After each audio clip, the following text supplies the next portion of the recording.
Welcome to the Power Stone world. Now, let me stop. Mic check 1 2. It's the Y2K Collector. It is a late afternoon video because it has been one hell of a day, right? Everything from meetups, collection buyouts, trades, game stores, GameStop. I think I probably utilize almost every collecting tactic you could utilize when building a gaming collection. So it's been a pretty cool day. Um, and so much has been added to the collection today that I cannot show you guys everything, but I will show you some of the games that I'm most excited about. And then I'll just kind of talk a little bit about, retro, where we're at, what I'm seeing out there. So first game that we've got here is complete copy of Power Stone 2 on the Dreamcast. We're going to go through all the Dreamcast games first. We've got Ill Bleed, CIB, pretty good condition copy there. Spider-Man on the Dreamcast. Now, believe it or not, this game is about 40% of the reason why I bought that Dreamcast lot. Is like I have a lot of nostalgia for this game. I played this game a ton back when I first got my Dreamcast, like freshman, sophomore year of high school. And there's a lot of ways you could play this. You can play this, I think, on the PC. They have it for the PlayStation 1. They even have it for the Nintendo 64. But the Dreamcast version of this game is definitively the best version of this game, in my opinion. Super fun, ton of fun. Was really glad to add this one back. And then also Techromancer, another tough one to find. This one is definitely more on the rarer side of the Dreamcast library, but with this collection buyout today, I was able to basically rebuild about 45 to 50% of my prior Dreamcast collection. There's still a ton of games that I need to add back. I'm still missing games like Egg or Elemental Gimmick Gear, GigaWing 1, GigaWing 2, Marvel vs. Capcom, Marvel vs. Capcom 2. I still need the first Power Stone, Bangai-O, Dynamite Cop. There's a number of Dreamcast games that I still need to add back to the collection to really rebuild it to where I had it before. But this collection buyout honestly just gets me so many of the good ones that I did have.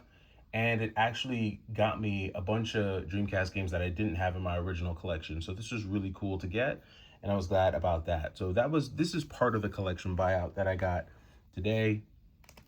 And then also part of that collection buyout was this complete in-box copy of Pokemon Ruby. Not the best box by any stretch of the imagination, but it's complete in box. It has the manual, it has the game. So this is also another pretty cool collector's piece just to have in the collection. I never chased down Pokemon games, but since I've been out here, they just make their way into these buyouts. So I went ahead and added this, which is a pretty cool collection piece. And those are the games that were part of the collection buyout, basically. Other kind of off the beaten path pickups was this copy of Manhunt, which I thought was pretty sick. So I was actually at a GameStop the other day, and there was someone there that was selling their whole collection.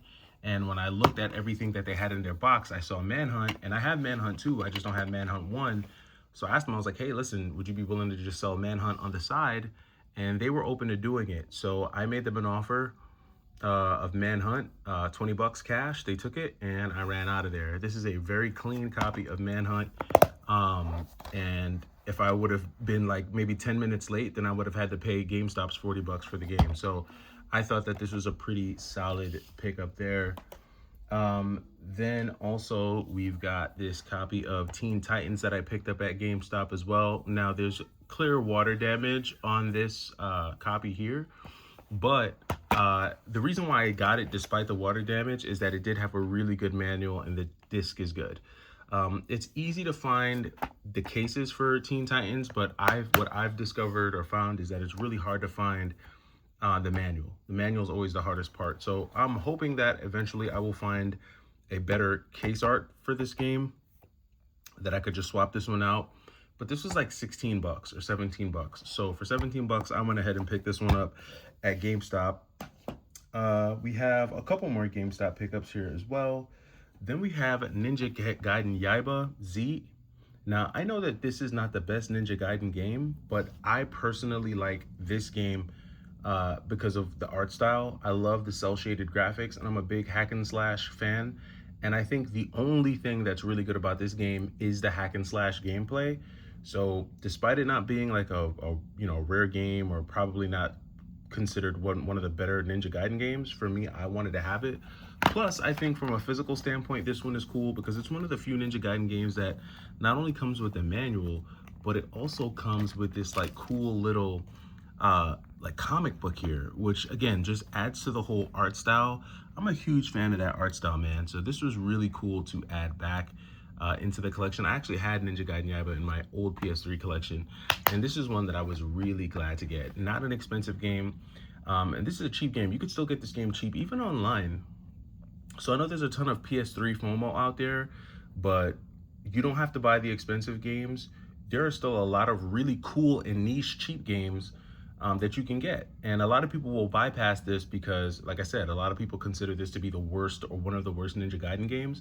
I personally like the gameplay. I like the art style. So for me, and the fact that it comes with a cool comic, this is one that I wanted to have in my PS3 collection. So I did pick this up when I saw it. And then the last GameStop game that I'll show here is this rare one. So this is the Dracula movie. This obviously, you've got the Castlevania Dracula games.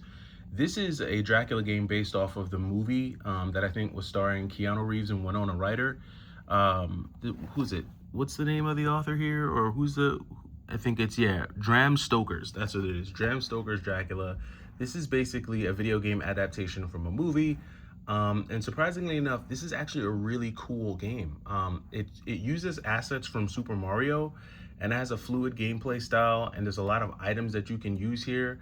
It's a very, very good one. Also a somewhat rare one. So I was shocked to see this at GameStop. I think I walked in right after this was traded in.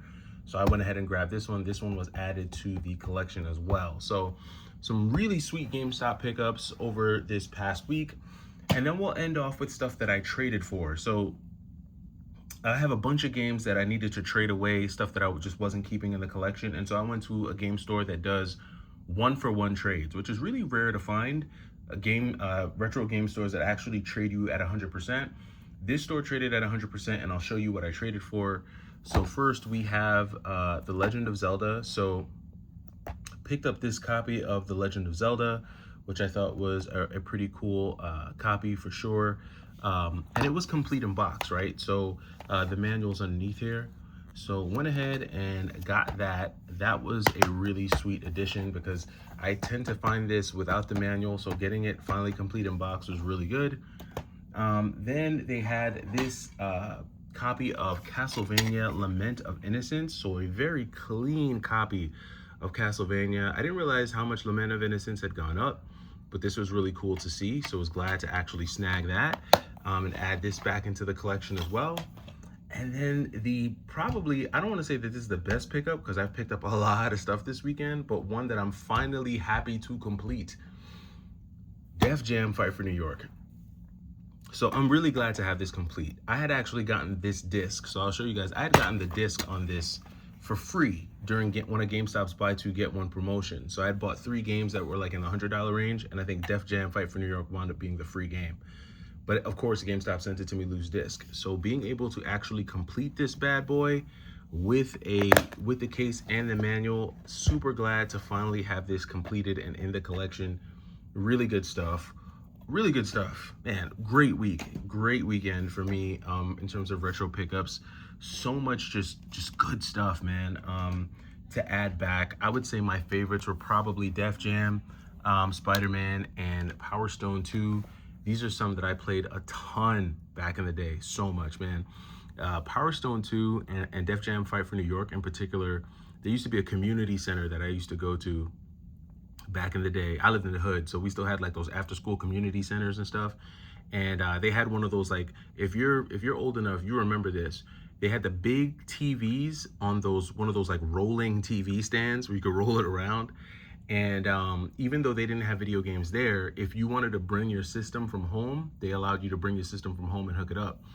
So one of my friends would bring their Dreamcast, and then another one would bring their PlayStation 2, and then another one would bring the GameCube. And for a while, we were playing a lot of Power Stone 2 until Smash Bros. Melee came out.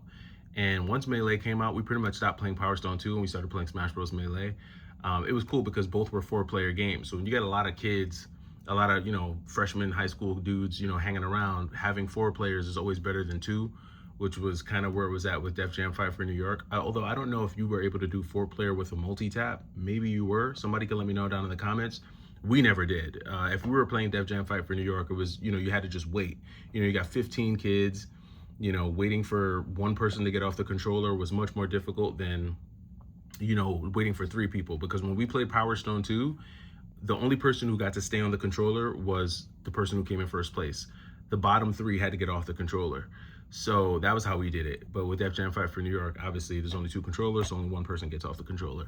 That's just a little history for you with that, of how we played those games. And then Spider-Man was just a game that I just played at home. Loved playing this game, just chilling at home. So really great weekend.